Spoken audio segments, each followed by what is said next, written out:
I stayed at an Airbnb about 3 years ago. There was no occasion, it was more of just a weekend getaway to spend some time off from work. The Airbnb was a cabin 4 hours away from my hometown. The cabin looked like it was mostly isolated, only having 3 or 4 other cabins within a mile of it, and the woods were right in the backyard. This was just what I was looking for, and I was super excited. When I arrived early in the morning, I explored the property and messed around with some of the cool features. In the afternoon, I sat outside on the back patio in one of those swinging chairs, and as I was looking out into the distance, I saw a man walking in the woods. He looked like a regular guy from what I could see, and I figured he was probably staying in one of those other cabins. He walked deeper into the woods until I couldn't see him anymore, and I continued enjoying the nature. I want to say I stayed out there for almost an hour before going inside and making dinner, then sitting down to watch a movie at the end of the night. During this movie, the doorbell rang. I didn't even know the cabin had a doorbell, but regardless, I went up and answered the front door. A man standing on the porch, and I recognized him as the guy I'd seen earlier in the woods. The man smiled wide and said he'd been lost for a few hours and needed help getting back to his cabin. I paused for a second, knowing there was something strange about this guy, but I couldn't quite figure out what it was. "Yeah, let me get my phone and you can search the address." I closed the door and went over to the couch, picking up my phone and going back, but when I opened the door, he was gone. He wasn't anywhere on my porch or in the front yard. I stood in the doorway for a second, then closed it and went back to the couch. I knew something was off about that guy, but this just didn't really make any sense. I stayed cautious for a while, but eventually I went to bed. I slept surprisingly well, and in the morning, I got up and went outside on the back porch to drink my coffee, but just 10 minutes later, I saw something I didn't expect to see. That man from yesterday was walking in the woods in the same place he was before, seemingly walking on the same path. One thing I knew for sure now was that he definitely wasn't lost, but then why did he come up to my cabin? I went back inside after seeing that and called one of my friends to tell them about this weird situation. It made me feel better to talk it over and have someone else be confused with me, but as we talked, I heard something that almost gave me a heart attack. The doorbell. I quickly whispered to my friend what was happening, and I left the phone call going while I answered the door. "Do you need something?" I asked. The man smiled and repeated the same thing he said yesterday about being lost and needing help. I looked at him with an annoyed and confused face. Then he spoke again. "Can you get your phone and search for the address?" My whole body went cold when he said that. I slammed the door shut and updated my friend, who told me I needed to get out of there right away. I agreed, hurrying to pack all of my bags. I checked the peephole to make sure the guy had left before I went out to my car. After shoving my bags in the back seat, I got in and started backing out. As I did, the man appeared in the front window, standing inside the house, and watched me drive away. When I got home, I contacted the Airbnb owner and let them know about this crazy guy who broke into his rental. His response was very short, and he didn't even seem worried about it at all. He just apologized for me disliking my stay. I don't know what he was trying to do, but it had my head spinning the whole time. Even now, I still don't know what his plan was, but seeing him standing in the window, inside the house, just 30 seconds after I left, was the most horrifying and creepy thing I'd ever seen.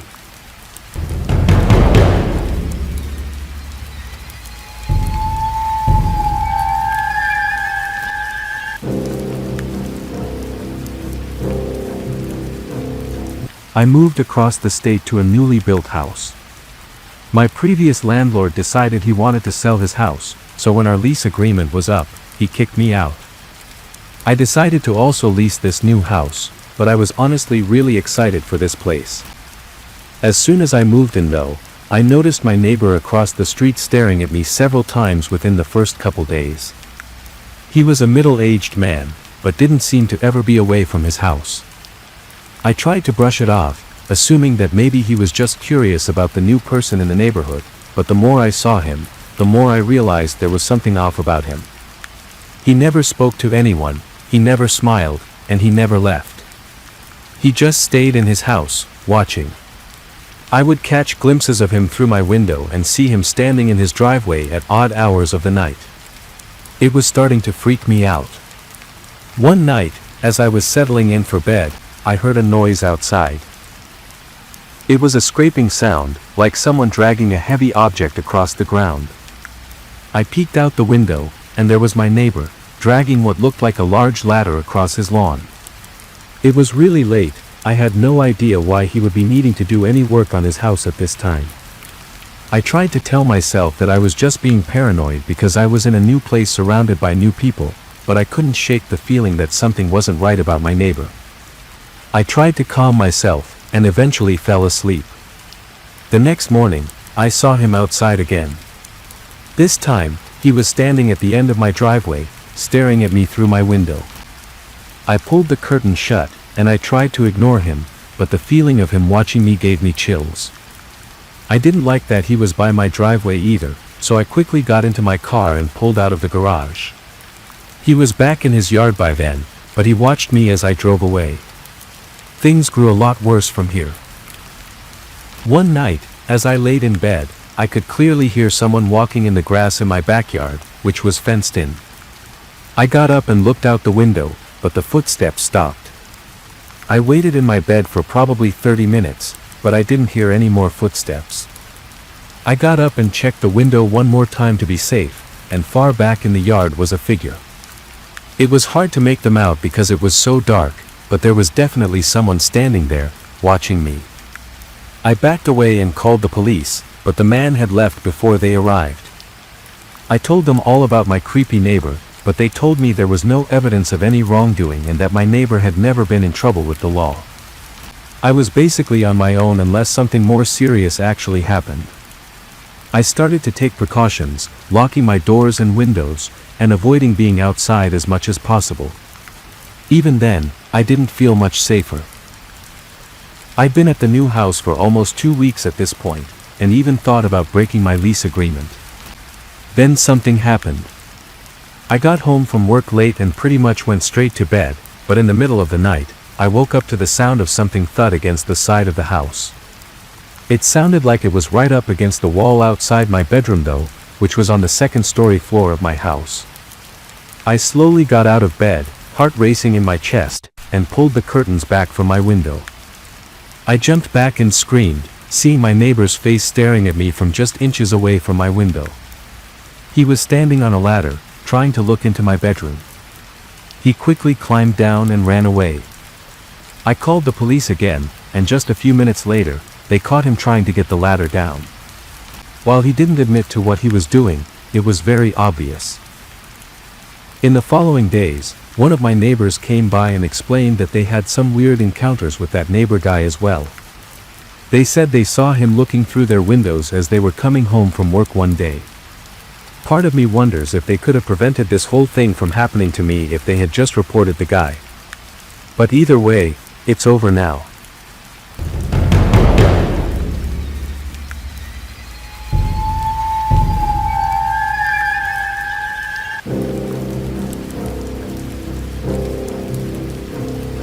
I'm a 31-year-old female, and this happened when I was 29, back in 2020. My friend, let's call her Stacy, told me that she had a friend, who I'll call Brianne, that needed a dog sitter, because Brianne and her husband were going on a vacation to California. Stacy knew I dog sat on an app called Rover, which is an app where you house sit random dogs, walk them, you name it. I thought it was the perfect opportunity, since I was in need of some cash. $200 to dog sit for 5 days, why not, right? Brianne showed me around her house a week before I dog sat, while also letting me meet her huge husky, named Bear. I'm not going to lie, it was a big husky, a little overweight too, but still adorable. Brianne told me that I was welcome to help myself to whatever food I wanted. The front door also included a lock, where you punch in a number code to get in, so it was pretty secure. So, a week rolls around, and I showed up later on a Friday night, not too long after Brianne and her husband left the house to go to California. Things were pretty chill for the first 2 days. I was at work for most of the afternoon, went to feed the dog on my break, came back later at night, and would take Bear for rides in my car. I stayed up late watching movies, and let Bear sleep by me when it was time to go to bed. Anyway, after work on a Monday night, I hear a knock at the door. I looked through the peephole, and it was a guy that looked like he was wearing a black police uniform. I thought it was a bit odd, but opened the door to see what was up. "Hello, I'm looking for a George," he said. "George," I thought. "Oh, no, there's no George here. I'm dog sitting for a friend, I've been here since Friday." Looking back, it was pretty stupid to tell a random person at the door I didn't know that I was alone. "Oh, okay, how long are you here?" he said. "Till Wednesday." I responded. "Oh, that's cool. Okay, sorry to bother you." And then he left. I was slightly weirded out, and locked the door. I texted Brienne about what just happened.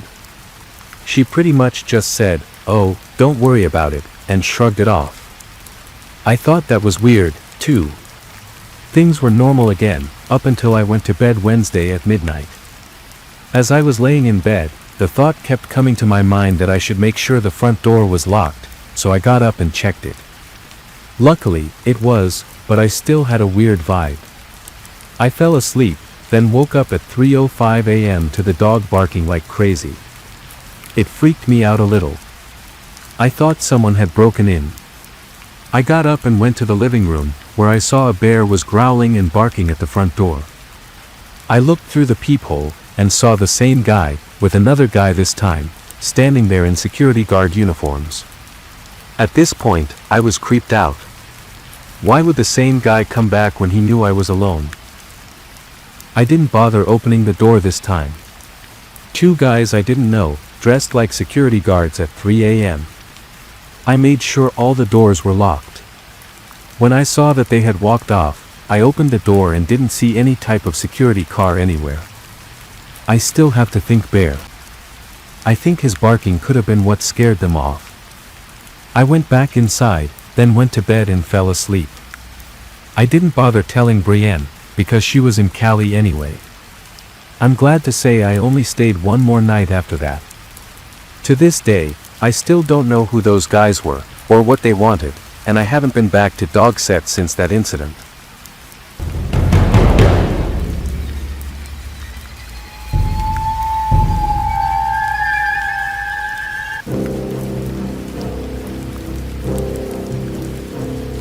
This happened to me last year. I worked at a gas station, which I know is very typical for these sorts of things, but when you actually work there, you never really expect anything to happen to you. This night, it was raining outside. Not too heavily, but enough to make it uncomfortable to be outside without any sort of covering. In weather like this, there's a lot less people coming into the convenience store to grab snacks or pay for gas with cash, so my job is to just be there. I'd occasionally walk around the store to stretch my legs and stay awake, but I'd spend most of my time on my phone. As I was looking through my social media feeds, I suddenly heard a strange noise coming from outside. It sounded like someone was tapping on the glass door. I looked up from my phone and saw a figure standing outside in the rain. It was a man, his face hidden by the hood of his jacket. I waved, showing he could just walk in and that the door wasn't locked. He didn't move though, he just kept tapping on the door as if he didn't see me. I walked over and pulled the door open, greeting him. He didn't look at me, but walked right past me and over to the counter. It was almost comical in my head how oblivious this guy was. I went back around the counter and the man asked for a pack of cigarettes, then paid with cash. He walked out and that's when I looked out the window and noticed there were no cars in the parking section or by the gas pumps. The man walked off until he reached the road, then continued walking along the shoulder through the rain like it was nothing. I would have been a lot less confused if he had bought a gas container or something, assuming his car ran out down the road or even broke down, but he just got a pack of smokes and left. With nothing better to do, that's all I thought about over the next hour. It was just such an odd thing. I came to no further sensible conclusions though, and ended up stocking some items to continue passing the time. While doing so, I heard someone tapping on the door again. I walked around the aisle and saw that same man standing outside. I walked over and opened the door. "Are you alright?" I asked. He didn't respond. "You can borrow the phone if you need," I said, trying to offer any assistance. "Down the road," he said.